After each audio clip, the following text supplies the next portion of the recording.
Warahmatullahi wabarakatuh. Perkenalkan, nama saya Robi Tia Rahman dari kelas B dengan nomor NPM 211002515. Di sini saya akan mempresentasikan makalah saya yang berjudul Persatuan dan Kesatuan dalam Bela Negara.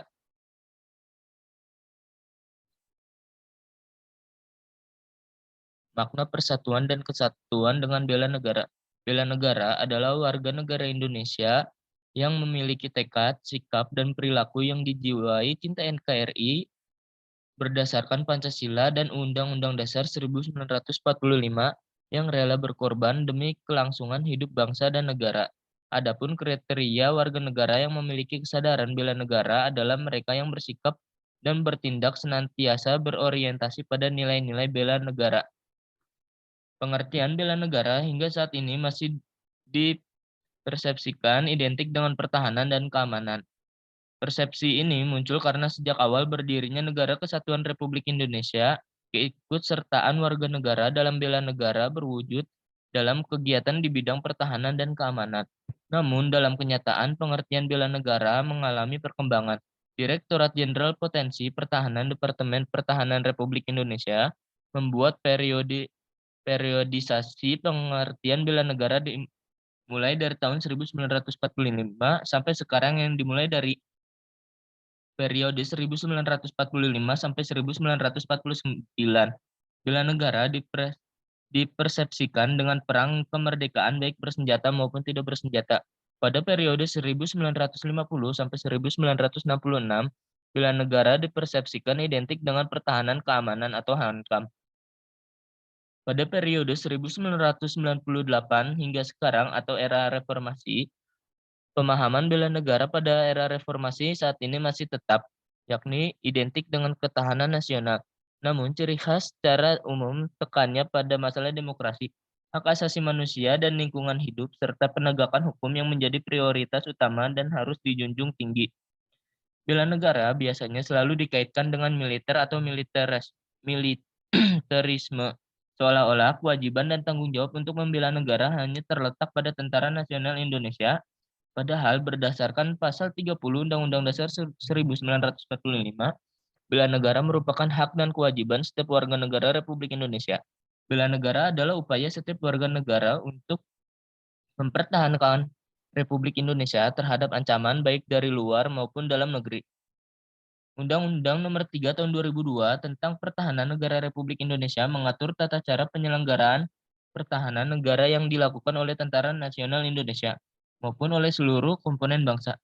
Bela negara adalah tekad, sikap, dan perilaku warga negara yang dijiwai kecintaan kepada negara Kesatuan Republik Indonesia yang berdasarkan Pancasila dan Undang-Undang Dasar 1945 dalam menjamin kelangsungan hidup bangsa dan negara. Pembelaan negara bukan semata-mata tugas TNI, tetapi segenap warga negara sesuai kemampuan dan profesinya dalam kehidupan bermasyarakat, berbangsa, dan bernegara. Nah, integrasi nasional. Integrasi nasional berasal dari dua kata, yaitu integrasi dan nasional. Integrasi berasal dari bahasa Inggris atau integrate yang artinya menyatu padukan, mempersatukan, atau menggabungkan. Kata nasional berasal dari bahasa Inggris, ya, itu nation yang artinya bangsa. Dengan kata lain, integrasi nasional adalah hasrat dan kesadaran untuk bersatu sebagai suatu bangsa, yaitu bangsa Indonesia. Integrasi bangsa dapat dilihat secara politis dan antropologis. Secara politis, integrasi nasional adalah proses penyatuan berbagai kelompok budaya dan sosialisasi di dalam kesatuan wilayah nasional yang kemudian membentuk identitas nasional. Sedangkan secara antropologis, integrasi nasional adalah proses penyesuaian berbagai unsur-unsur kebudayaan yang berbeda sehingga terjadi keserasian fungsi dalam kehidupan bermasyarakat.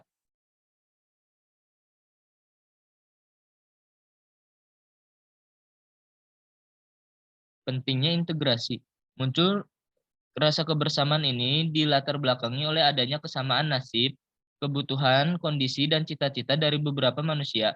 Perasaan yang sama menjadikan mereka tidak mudah untuk diadu domba dan terpecah belah, tetapi memunculkan semangat persatuan dan kesatuan, serta semangat untuk berbuat demi kepentingan bersama. Oleh karena itu, membangun integrasi nasional itu sangat penting pada kehidupan bernegara dan juga mewujudkan cita-cita dan tujuan negara, bahkan memelihara rasa kebersamaan. Menurut Myron Weiner dalam Subakti 2010 dalam negara merdeka, faktor pemerintah yang berkesahan atau legitimate merupakan hal penting bagi pembentukan negara-negara.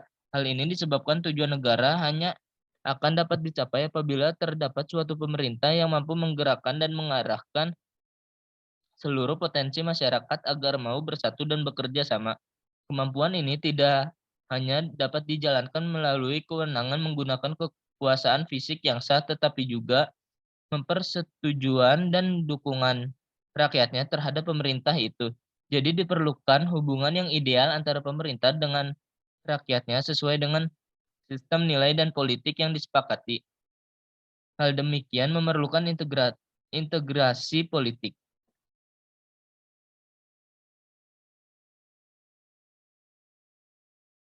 Jenis integrasi. Yang pertama, ada integrasi asimilasi, merupakan penggabungan dua atau lebih kebudayaan yang menghasilkan ciri khas kebudayaan aslinya yang diterima oleh masyarakat. Yang kedua, integrasi akulturasi, merupakan penggabungan dua atau lebih kebudayaan tanpa menghilangkan ciri khas kebudayaan asli di suatu lingkungan. Yang ketiga, integrasi normatif, terjadinya karena keberadaan norma-norma yang berlaku dan mempersatukan masyarakat sehingga integrasi lebih mudah dibentuk. Dengan berlakunya norma tersebut, artinya masyarakat telah bersatu dan sepakat untuk menjalankan dan mentaatinya. Jadi, adanya norma tertentu bisa mempersatukan masyarakat yang beragam di suatu negara. Yang keempat, integrasi instrumental terjadi dan tampak secara nyata sebagai akibat adanya keseragaman antar individu di lingkungan masyarakat. Hal itu bisa terbentuk karena adanya kesamaan atau keseragaman antar individu atau kelompok dalam lingkungan hidup. Yang kelima, integrasi ideologis terjadi dan tampak secara nyata karena adanya ikatan spiritual atau ideologis yang kuat tanpa adanya paksaan. Yang keenam, integrasi fungsional terjadi karena adanya berbagai fungsi tertentu dari semua pihak di dalam masyarakat. Mereka yang berpendidikan merasa mempunyai kesamaan fungsi atau peran cenderung mudah bersatu dan dalam menjalankan kehidupan bermasyarakat, berbangsa, dan bernegara. Yang ketujuh, integrasi koersif terjadi karena adanya pengaruh dari penguasa dan bersifat paksaan. Jadi sifatnya tidak secara sukarela ketika bersatu dalam suatu hal. Integrasi semacam ini pastinya tidak akan bertahan lama dan kuat karena memang sifatnya yang terpaksa.